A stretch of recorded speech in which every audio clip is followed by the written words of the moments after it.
E não somos poluição, mas estamos no ar aqui no GrifoCast, o seu podcast do empreendedor. E hoje estamos aqui com ela, aquela endócrina, especialista em emagrecimento e obesidade, já pisou em quase todos os continentes, viajou demais, dá aula, é mentora de médicos. Estamos com ela hoje, doutora Amália Lucy Soares. Muito obrigada pelo convite. Muito bom dia. Bom dia. Chegou bem? Cheguei. Perfeito. Então, só pra gente começar, faça uma apresentação sua, a gente vai conversando, mas queria ouvir da senhora. Quem é a doutora Amália Lucy? Eu sou a Amália Lucy, filha do Pedro e da Luzimar, nasci em Belo Horizonte, moro aqui no Rio de Janeiro há mais de 20 anos, né? Eu até metade da minha vida já aqui, já sou quase carioca, Quase né? carioca. Mineroca, o pessoal brinca, né? E Só se falar biscoito. biscoito. Ah, não. E aí, assim, vim fazer minha faculdade, e aí, na medida que você vai se aprofundando nas formações, você vai se enraizando no lugar, né? E Uhum. aí eu fui ficando, casei e tô aqui no Rio de Janeiro. Hoje eu atuo, né, como endocrinologista, tudo assim em torno da área de endocrinologia, Uhum. mas eu gosto muito dessa parte de audiovisual, do digital, de dar aulas. Então eu faço esse mix da Aham. assistência com o ensino, que eu acho que é bem bacana. Bacana. E tira uma dúvida, o que o endócrino faz? O endócrino, ele é uma especialidade que cuida do metabolismo, Uhum. né? E o nosso corpo, ele usa os combustíveis, né, para ter energia, que é carboidrato, proteína e gordura. Uhum. Então, quando a gente tem algum desequilíbrio nessa parte do metabolismo, isso pode dar alterações como colesterol alto, alterações relacionadas à menopausa, Uhum. porque a gordura é precursora de testosterona, estrogênio, Sim. cortisol, vários hormônios importantes. Então, uma substância que em picograma, né, bem pouquinho, bem com uma quantidade bem baixinha, é capaz de fazer toda uma diferença no seu corpo. Então, eu acho incrível como uma substância tão pequena consegue fazer você crescer, ter barba, cuidar do seu osso, fazer você ter fertilidade ou não. Então, Aham. eu sempre achei muito fascinante, é até um pouco assim, mágico, né? Como os hormônios agem no nosso corpo. Uma pequena quantidade faz toda a diferença na saúde, no corpo da pessoa. Sim, é igual uma pimenta, né? Uma pitadinha já é capaz de dar aquele brilho, e Muda, se né? for demais, pode estragar um prato. É. O hormônio é isso. Uhum. É uma pitada que vem a um brilho, é a cereja do bolo. Entendi. E qual que é a diferença da profissão do endócrino para a profissão do nutricionista? O nutricionista, ele é mais focado nos minerais, nas vitaminas, nos alimentos, Uhum. e o endócrino, ele consegue vai mais a fundo nessa parte da fisiologia ortomolecular, vai na parte dos hormônios também, né, que envolvem prescrição, estudo, uma análise mais complexa. Entendi. Eu já queria fazer uma pergunta aqui, queria saber o que que você acha. Você usa doce de leite como pré-treino? Ih, não, na verdade não, não. Não. Assim, o doce de leite é um alimento, né, o leite muita gente tem dificuldade por conta da caseína, Sim. né, é um alimento de alto índice glicêmico, então pra gente que estuda, né, realmente vai te dar aquele pico de energia, mas se você tá um pouquinho acima do peso, pode não ser bom, sabe, pra quem tá pré-diabético. Sim. Na verdade, se você for olhar nos rótulos, né, tem doce de leite que é minimamente processado, mas tem alguns que têm saborizante, corante, conservante, edulcorante. Então, sempre que possível, né, aquela máxima que o pessoal fala, descasque mais, né, e Desembale desembale menos. menos. Então, para você justamente ter uma coisa mais saudável. Eu gosto de indicar, por exemplo, uma banana com whey, como um pré-treino. Uhum. Até mesmo um pão integral com uma pasta de amendoim, porque dá bastante energia, mas de preferência produtos mais naturais. Entendi. E da mesma forma que te dá aquele pico de energia, essa energia cai também numa velocidade muito grande, né? Cai bem rápido, cai bem rápido. Depende também do objetivo da atividade física, né? Se você está fazendo uma atividade física para ganho de massa, Uhum. é importante você comer o carboidrato, né? Muita gente lembra só da proteína, tem que comer proteína. Mas, esses halterofilistas, né, eles comem macarrão, batata também, assim, além do frango com a batata doce, né, que a Aham, gente brinca, porque o carboidrato leva à produção de insulina, e a insulina é um hormônio que faz a gente ganhar massa muscular.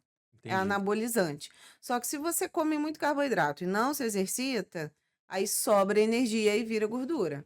Mas se você tem uma alta performance e faz muita atividade física, aí é capaz de virar músculo. Hoje eu tenho visto uma certa discussão a respeito do carboidrato, ele tem se colocado na posição meio de vilão, né.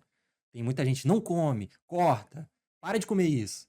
Tem algum fator que gerou isso? Talvez, não sei, igual, por exemplo, a Coca-Cola, vem um lote com um problema, a Coca-Cola toda é problemática. Talvez alguma coisa assim relacionada ao carboidrato. Teve algum ponto de início? Teve, assim, na verdade, desde a década de 60, quando, o acesso ao açúcar ficou muito mais barato, está havendo, né, um boom do consumo desse alimento. E o açúcar não só na forma doce, como que na indústria alimentícia se usa muito o xarope de milho, xaropes que têm alto índice glicêmico, Sim, que causam pré-diabetes, diabetes, mas também muito acesso a pão, batata, biscoito recheado, essas sim, coisas. E diminuição da atividade física, né, os trabalhos estão cada vez mais, remotos ou computadorizados, o trabalho pesado está cada vez menor, uhum, então a gente come mais e gasta menos. Então essa preocupação vem vindo primeiro desse boom, desde a década de 60, que a gente percebe também que houve um aumento muito grande das doenças cognitivas, né, como o Alzheimer, né. Algumas vertentes já tem alguns estudos que mostram até que chama diabetes tipo 3, que é uma resistência insulínica no cérebro que vai envelhecendo o cérebro, que a gente chama de glicando, que é uma reação química que envelhece o cérebro. uhum, Então, comer carboidrato demais acelera esse envelhecimento, não só do cérebro, mas da nossa máquina como um todo, né. uhum. Então, e isso aconteceu muito depois da década de 60. Outra coisa que aconteceu também no século XX foi, modificações genéticas no glúten, que deixa ele muito mais difícil de digerir. Uhum. Então isso vai gerando gatilhos imunológicos. Então vai desequilibrando o nosso intestino, e o intestino desequilibrado, ele favorece o ganho de peso, depressão, ansiedade, insônia, tudo Hum. isso. Você sabia que no intestino a gente tem a metabolização de boa parte do estrogênio da mulher? Imagina. Então, se você tem um intestino aí desequilibrado, você pode até ter problemas hormonais. Caramba. E eu vi você falou uma coisa interessante sobre o envelhecimento. Eu vi uma foto que mostra, né, uma pessoa que, consome muito carboidrato e uma que não consome. A diferença, na verdade, foi acho que não se eu não me engano, foi antes que ela consumia e depois que fez uma dieta, alguma coisa assim. A aparência, como fica, né, bem mais envelhecida. Então por Sim. que que acontece isso? Externa muito no rosto. É, o carboidrato é uma fonte de energia, né? E aí também acontece oxidação, né, no nosso corpo. Uhum, Quando a gente usa gorduras como fonte de proteína, a gordura também tem a propriedade de hidratar a pele, o cabelo, né? Então, hoje, e também fotoenvelhecimento, uhum, hidratação, qualidade dos alimentos, né. Então, porque o carboidrato nem sempre vem sozinho, né. Vem por exemplo, uma batata que vem com requeijão, que vai vir frita, né. Então, tem essa questão também do que vem junto com o carboidrato. Mas, é importante a gente equilibrar, né, se a gente uma dieta equilibrada seria 30% aí de carboidrato, né. uhum. Só que acaba que as pessoas comem mais do que isso, se você parar para refletir, né. Pensa como é que foi seu café da manhã, por exemplo. Pão, né, com café com leite, é Com mais açúcar. do que 50% de carboidrato, Uhum. né. O almoço, a divisão do prato também, então tem que ter cuidado, a gente não deve misturar mais de um tipo de carboidrato, né. Eu mesma muitas vezes falava: "Ah não, dá para roubar, né, eu coloco, assim, um pouquinho de arroz, um pouquinho de batata, vai ser os mesmos 100 gramas", mas no seu corpo o açúcar sobe em velocidade diferente. Então quando você come 50 gramas de batata e 50 gramas de arroz, não é a mesma quantidade de insulina que você libera para comer quando você come 100 gramas de arroz ou 100 gramas de batata. Uhum. Então não dá para roubar, né? Então, e hoje a gente tem, graças a Deus, né? A maioria das pessoas tem acesso aos alimentos, mas aí acaba comendo errado, comendo demais, né? É.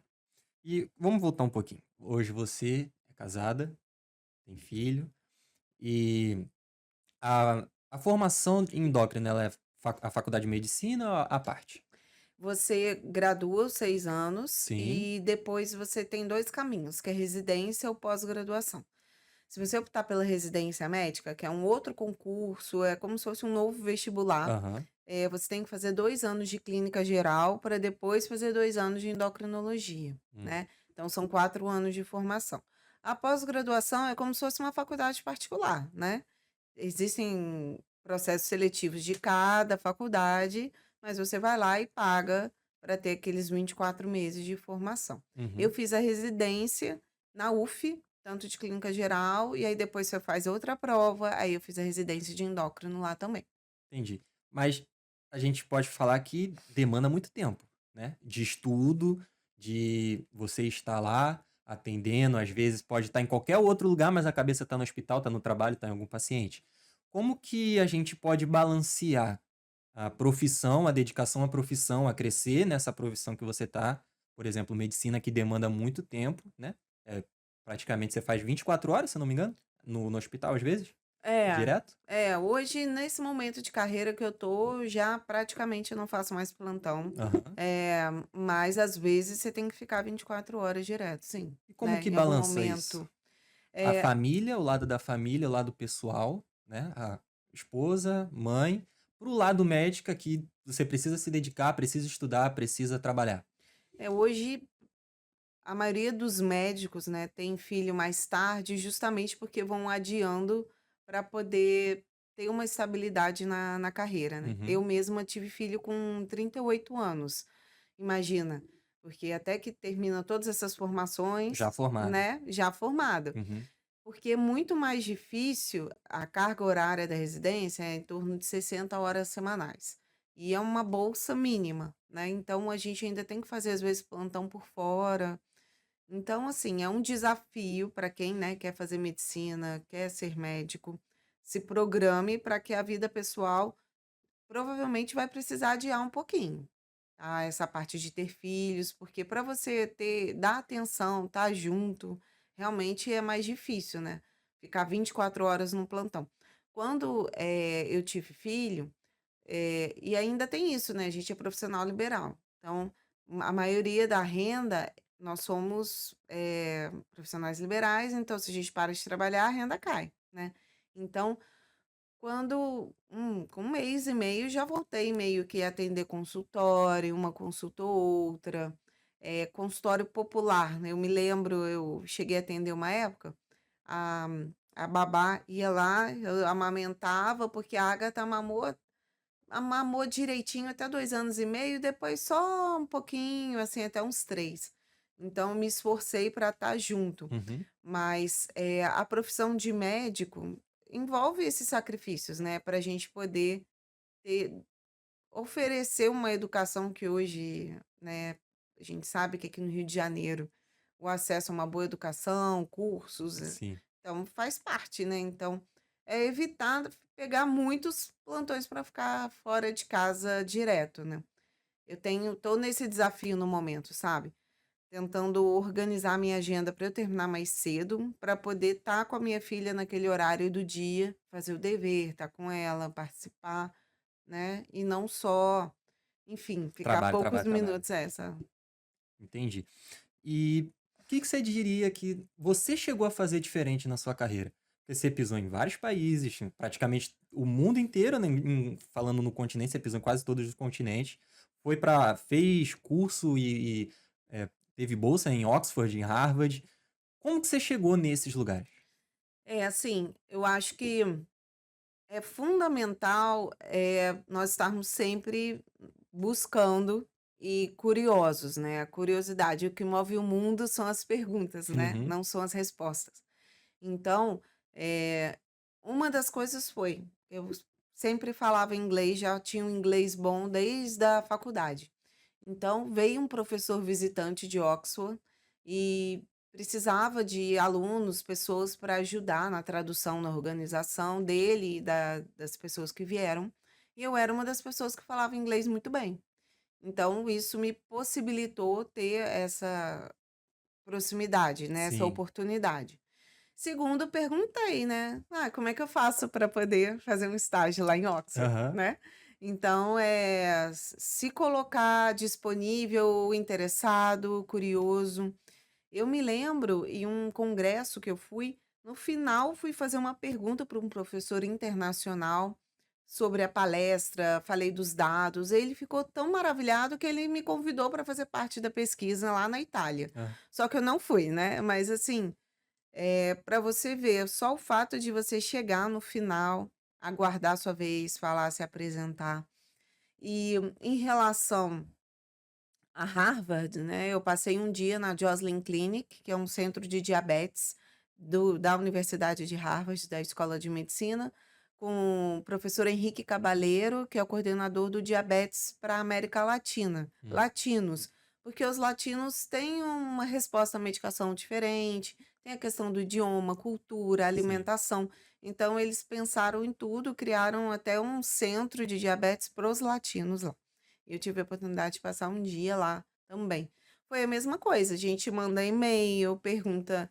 Foi assim que eu rodei na Unifesp também. Sempre gostei da parte de transplante de pâncreas, achava que incrível a possibilidade de ter uma cura para o diabetes, né? Uhum. Então, descobri que na Unifesp tinha, falei com o professor no congresso e consegui um estágio também de um mês na Unifesp, né. Legal. Então é isso, mandar e-mail. Passei também, no ambulatório na USP com a Cíntia Cercato, com o Alfredo Halpern, que são os principais nomes de obesidade, Márcio Mancini, mandando e-mail, indo aparecendo E lá. dá pra pisar em Oxford e Harvard sem ser curioso, sem colocar a cara e fazer, eu vou fazer, eu vou chegar, eu vou mandar mensagem, sem ficar em cima, sem estudar, sem ser curioso? Chegar lá, acho que não, né. Porque eu acho que a maioria das pessoas pensa: "Ah, isso é muito pra mim, eu não consigo", É, porque e tem nem um tenta. místico, né? Porque são universidade é muito nome, famoso em qualquer lugar, você sabe o que que é. Então Sim, você falar: "Eu pisei lá, eu fui chamada pra estar lá", já é algo bem bacana. sim, e assim, claro que esse professor, né, facilitou, me direcionou para quais departamentos mandar os e-mails, mandar a documentação que eu precisei enviar, consegui uma bolsa para poder estar lá, morei num college com os alunos, né. Então, mas é você buscar, porque existe caminho para tudo, sabe. Então, você não desistir. Isso é uma característica, eu acho, um diferencial da minha personalidade. Medicina mesmo, eu passei no terceiro vestibular, né, Uhum. não passei de primeiro. E eu não minha família não tinha condição de pagar uma faculdade particular. Então imagina se eu já tivesse desistido, ido para alguma outra profissão, né. Então, assim, poxa, não é legal você repetir de ano, né? Eh, fazer 3 vezes a mesma matéria. Assim. Mas medicina a gente sabe que o crivo é mais alto, é mais difícil. Mas eu não desisti. Então eu acho que esse também é um diferencial, né? Persistência. Sim, eu queria te fazer uma pergunta um pouco, vamos entrar nas polêmicas. Polêmicas. O que que são esses medicamentos que estão muito famosos, muita gente está comprando, está usando, muitas das vezes sem prescrição, muitas das vezes não sabe nem para que usa, os riscos, e só acha um ponto que acha que vai funcionar, que é o Ozempic e o Mounjaro. O que que são esses medicamentos, assim? Ouvir de uma especialista, o que que eles fazem, para que que eles servem? Esses medicamentos são a revolução no tratamento do diabetes e da obesidade, o Ozempic e o Mounjaro. Eles vieram, para mudar mesmo. Hoje, a perda de peso que o Mounjaro proporciona, ela é parecida com a de uma cirurgia bariátrica. Imagina, você poder ter os benefícios da perda de peso de uma bariátrica sem precisar desabsorção, corte, anestesia Se submeter geral. à cirurgia. É, né? Eh, eles são considerando que, né, mais de 20% da população está com obesidade e quase metade está com sobrepeso, Uhum. né? Imagina. Hoje é uma pandemia. A pandemia de hoje é a obesidade, que é a pedra angular de todos os problemas. Sim. E nesse contexto, até foi durante as cirurgias bariátricas que se descobriu isso, que a mudança do trânsito intestinal que se faz na bariátrica aumentava um hormônio que chama GLP-1. E esse hormônio conseguia reverter diabetes em quem era diabético Uhum. e acelerava a perda de peso. Essa técnica cirúrgica, as pessoas emagreciam mais do que as que faziam outras técnicas que não aumentavam tanto esse hormônio. Uhum. Então, aí começou-se a aprofundar os estudos e hoje já tem mais umas 4 moléculas aí para sair, além do Monjaro, tá? Que também vem com essa possibilidade aí de revolucionar. E eles dão a saciedade, agem no cérebro, ajuda até a desinflamar o hipotálamo, que é um centro que dá a questão da saciedade, a informação de que quero comer, quero beber, quero tomar E é água. menos invasivo, né? Não é Menos invasivo. invasivo, menos invasivo. A questão hoje ainda, né, que pega. Então, assim, o Ozempic, que na bula é aprovado para diabetes, e o Wegovy, que na bula é aprovado para obesidade, que são a semaglutida, que é a molécula, eles aumentam o GLP-1, que é Uhum. esse hormônio que é liberado, né, no intestino e vai te dar mais saciedade e fazer você ter menos vontade, assim, de buscar comida ou bebida. Então, tanto que tem gente que brinca assim: "Ah, parei de ter vontade de beber, parei de ter vontade de comer", e se sente às vezes até deprimido, porque era um prazer que a pessoa Sim. tinha, né. Então isso é um ponto.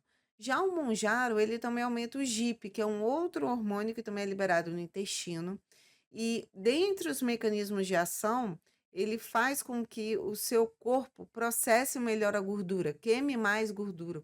Então, é por isso que os resultados você perde 50% a mais de peso do que você perderia com o Ozempic, porque ele Uhum. acelera a queima de gordura também. Mas ele, pra ter esse resultado, ele tá tirando alguma coisa? Tem algum ponto negativo de usar essas canetas? O ponto negativo é seu bolso, né. É bem caro. É bem caro, é bem caro. Assim, ele tem muitos estudos de segurança cardiovascular, Hum. né, inclusive diminui risco de infarto, doença cardíaca. As moléculas são bem seguras, sabe.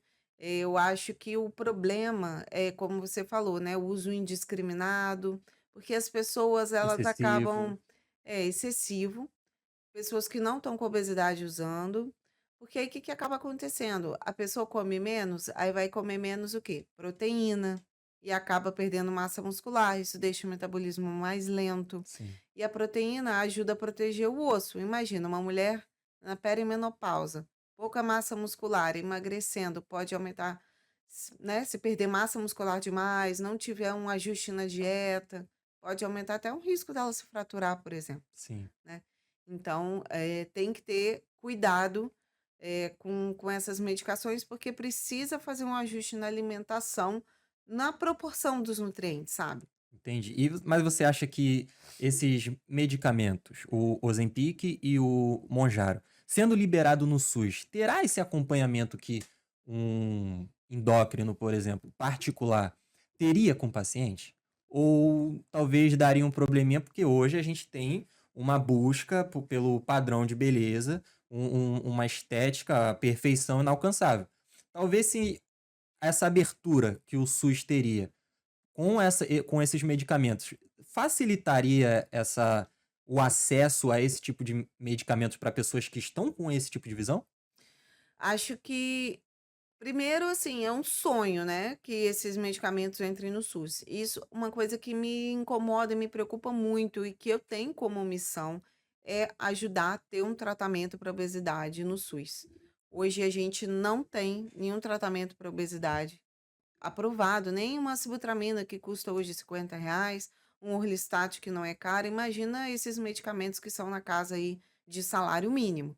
Então, a semaglutida tá para cair a patente, então ano que vem, né, o nosso prefeito aqui no Rio de Janeiro prometeu que não vai ter mais gordinho e que vai entrar a medicação no SUS. Eu acho que o grande problema nem é tanto o acesso à medicação, é ter profissionais capacitados para prescrever e lidar com os efeitos colaterais relacionados, Sim. né. Então hoje eu acho que os médicos não têm endócrino para atender todo mundo, não tem nutrólogo para atender todo mundo. Os médicos generalistas, médicos de família vão ter que se familiarizar com esses medicamentos mais modernos. Você é a favor ou contra essa liberação no SUS? Levando em conta a situação dos hospitais, da área da saúde no nosso país. Você é a favor ou contra? Eu sou a favor, principalmente porque agora vai cair a patente e os preços vão cair, né. Uhum. Existem alguns estudos de farmacoeconomia, que a gente precisa ver o quanto que o investimento na medicação vai gerar de economia na saúde. É esse o cálculo que a saúde usa para definir se vai liberar ou não uma determinada medicação. Eu vi um estudo recente que até cerca de R$ 250 o custo, ainda é benefício para o SUS. Uhum. Poder pagar essa medicação ainda gera uma economia. Porque a pessoa que está com obesidade, ela aumenta o risco de alguns tipos de câncer, por exemplo, câncer de mama, 10 vezes aumenta o risco. Uhum. Câncer de intestino, câncer do rim, problemas no joelho, problemas na coluna, problemas renais mesmo, como até acelerar doenças para ir para diálise, por Sim. exemplo. Então, quanto que o SUS economizaria diminuindo absenteísmo, diminuindo internações, se a população tiver mais saudável, né? Hum. Então, assim, eu sou a favor, mas eu acho que o medicamento não é a bala de prata. É importante, eu tenho um projeto que chama Bolsa Verde. Da mesma forma que você tem a cesta básica, deveria se criar uma bolsa de verdura, legumes, frutas, grãos, Isso que eu ia falar. aveia, né, Porque o alimentos mais medicamento ele saudáveis. causa, ele trata a consequência, né? Você comeu o que Isso, não devia, não se tratou, você vai ser obrigado a tomar esse medicamento. Ele não trata a causa. Então eu posso pegar uma caneta dessa, vou usar porque eu tenho obesidade, mas eu vou continuar comendo 3 barras de chocolate por dia e carne com gordura. Como seria possível, junto com essas pessoas que têm essa prescrição, por ter obesidade, disponibilizar no SUS, por exemplo, um nutricionista, um endócrino para essas pessoas? em tese já existe, né, só que o sistema está saturado, né. O que eu acho que faria muito sentido, a evolução da saúde é um programa multidisciplinar. Hum. Núcleos de obesidade, onde você tem o atendimento médico, pode ser até em conjunto, sabe? Você fazer uma consulta coletiva, como se fossem grupos, igual Vigilantes do Peso. Foi uma iniciativa, inclusive, do professor Alfredo Halper, nele que criou a Dieta dos Pontos, Uhum. do Vigilantes do Peso, que foi um sucesso na década de 80, ali, 90. E o que pega é a questão do grupo, você ir se pesar, um apoiar o outro, né. Então, você consegue uma nutricionista que às vezes teria que falar 10 vezes a mesma coisa, você faz em grupo e ela orienta aquela receita com a fibra, orienta aquele café da manhã mais Sim. equilibrado, o próprio médico vai orientar tipos de atividade física. Então, o que eu acho que falta no SUS hoje? Seriam eu brinco assim, né, a academia do SUS, né, esses polos de obesidade, um acesso a uma bolsa verde, uma alimentação mais saudável.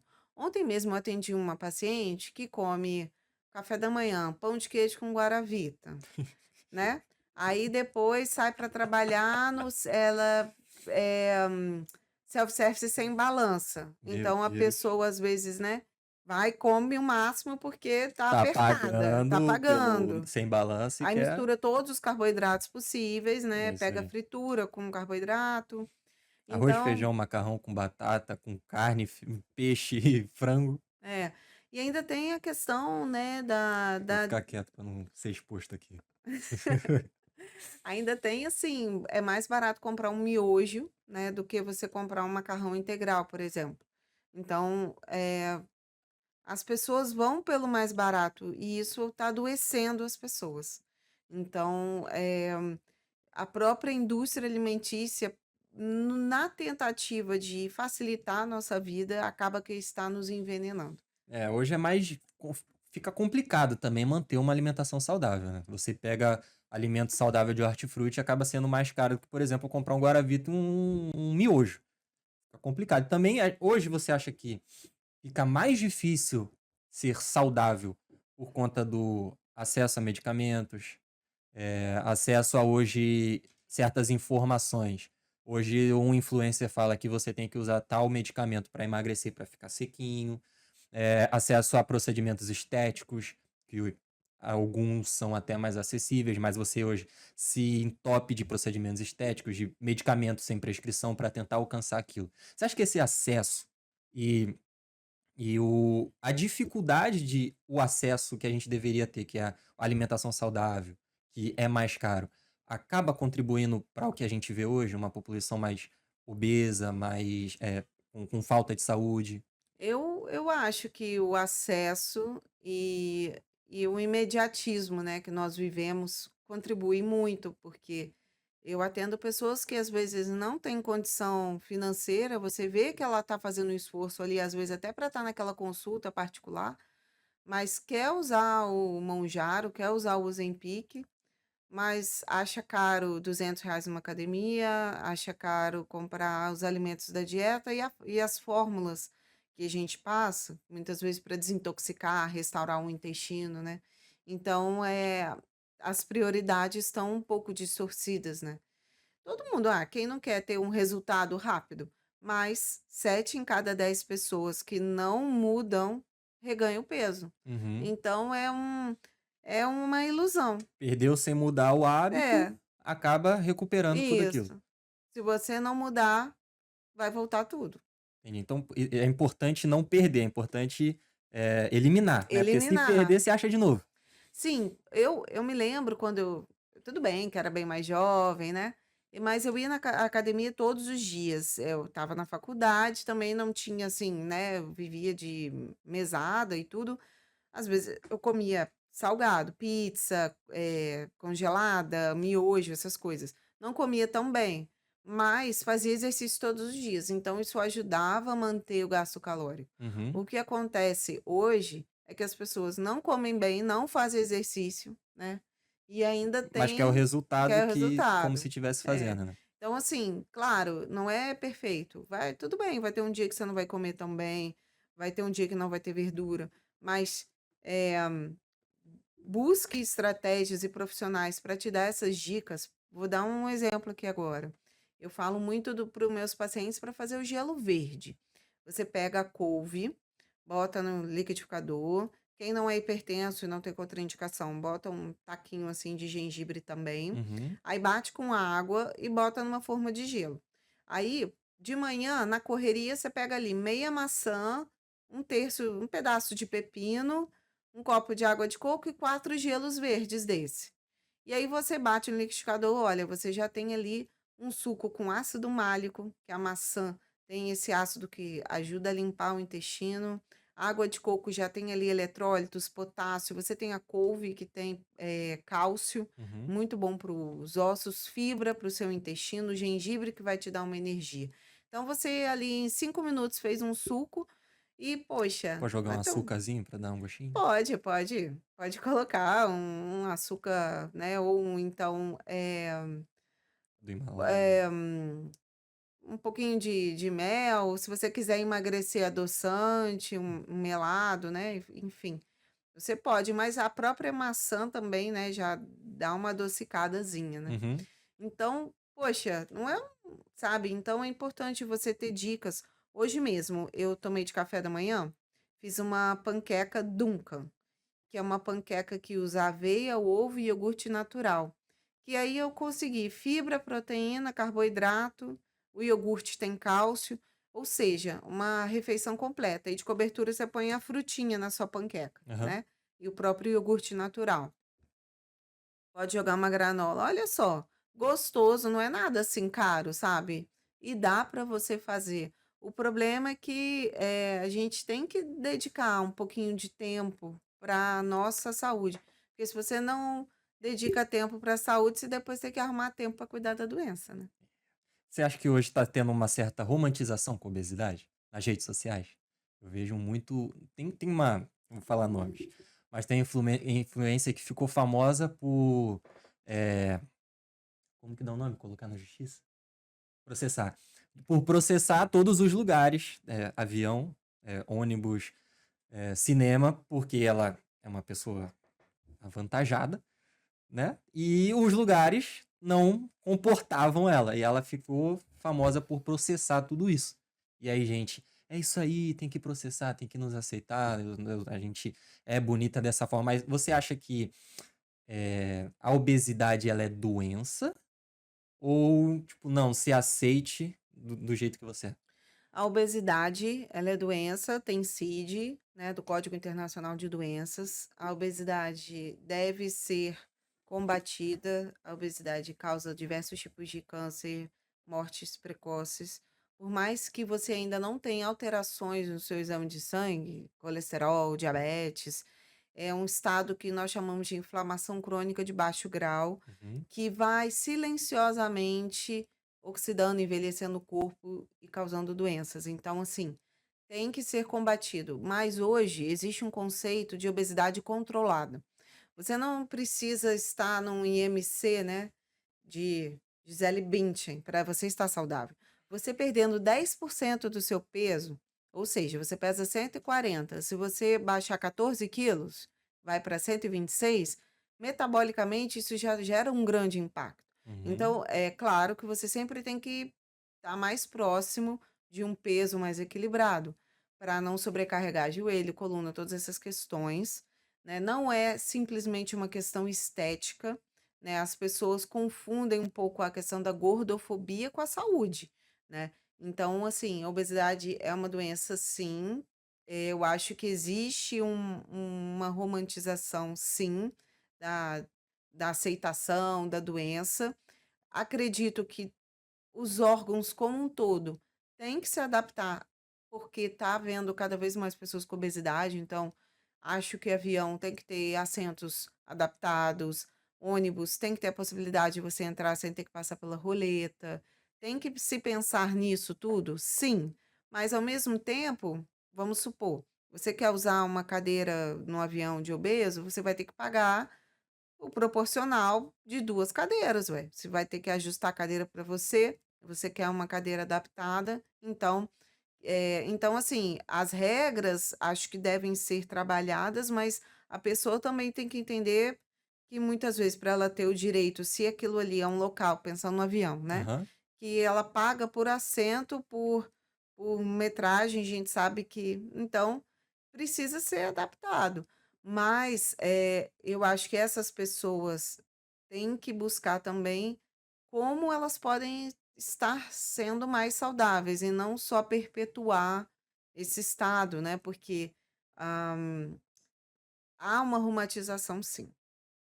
entendi. E não sei se a senhora sabe, mas eu e a Leandra, a gente tá terminando nossa graduação em medicina também. Ah, Nossa olha. graduação tem 12 temporadas, se chama Grey's Anatomy. Ah. A gente tá quase na sexta temporada já, né? Ah, muito bom. Eu queria fazer uma pergunta. Uhum. A gente vê muito uma rixazinha, não sei se é só na série, entre médicos e enfermeiros. Aí fala, ah, não me trata como enfermeiro. Ih, me chamou de enfermeiro, vou matar ela. Tem essa rixa no mundo real? É, eu acho que o médico existe essa rixa, e o médico ele tem muito de ego, status, né, porque o enfermeiro é que carrega o piano, sério, vamos falar a verdade. Bota a mão na massa, que troca o curativo, que, né, que lida às vezes enfim, secreção, com aquela Faz a parte, a limpeza, troca. limpeza, né. Então o enfermeiro, mas ele também, ele é o olho do médico, né. Tem o técnico de enfermagem, que é o que ajuda, por exemplo, pegar acesso, botar medicação, trocar o paciente, dar banho, Uhum, trocar urina e fezes, mas, acho que quando um médico fala assim, porque ele está fazendo muito do trabalho, digamos assim, não é braçal, sabe, né.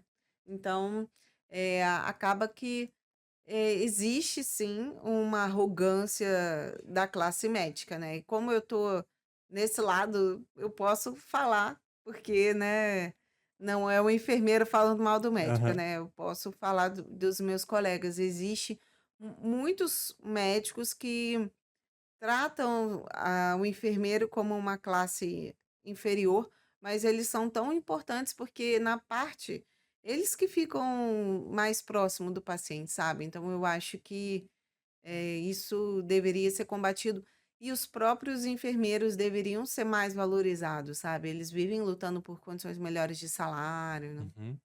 Entendi. E agora, pra gente finalizar, eu quero que você olhe pra essa câmera aqui do meio Hum.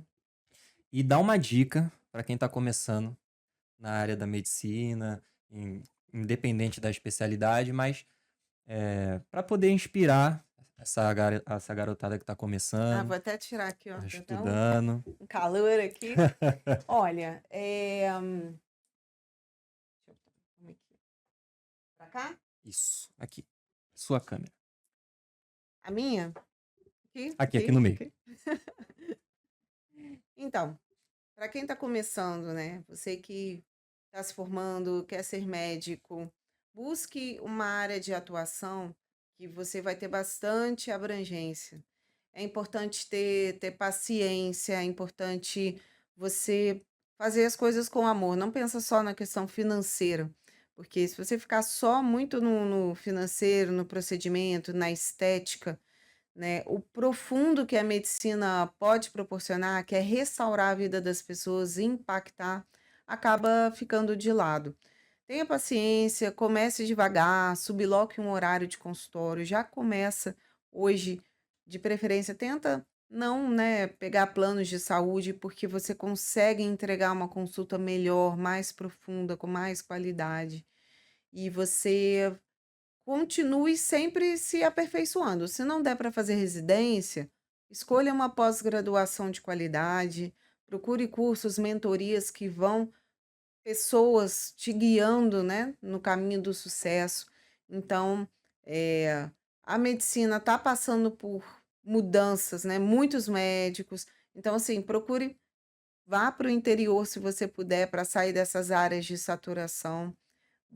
Tenha ouvido para o paciente, né, a gente interrompe na média aí com 17 segundos os pacientes, então ouça, tenha paciência, isso faz toda a diferença na assistência. Muitas vezes você não sabe exatamente qual remédio que você vai passar, mas se deixa à disposição, olha, caso não funcione, aconteça alguma coisa, estou aqui para poder ajudar, né. Então, é a humanização que Isso. precisa voltar, né, nesse mundo muito acelerado e e ter uma estratégia, um plano de carreira, porque no na faculdade a gente não aprende isso, né. Então, busque ajuda, cursos profissionalizantes. Eu mesma, né, fiz um curso agora que chama Personal and Self Coaching, que professional, na verdade, ele é tanto um coaching profissional quanto pessoal. Então, são ferramentas que nos ajudam a olhar onde estamos na carreira, onde estamos na nossa vida pessoal. E isso a gente consegue usar com os pacientes no consultório para poder direcionar. Porque, por exemplo, não está conseguindo fazer exercício. Qual que é a pedra ali do sapato?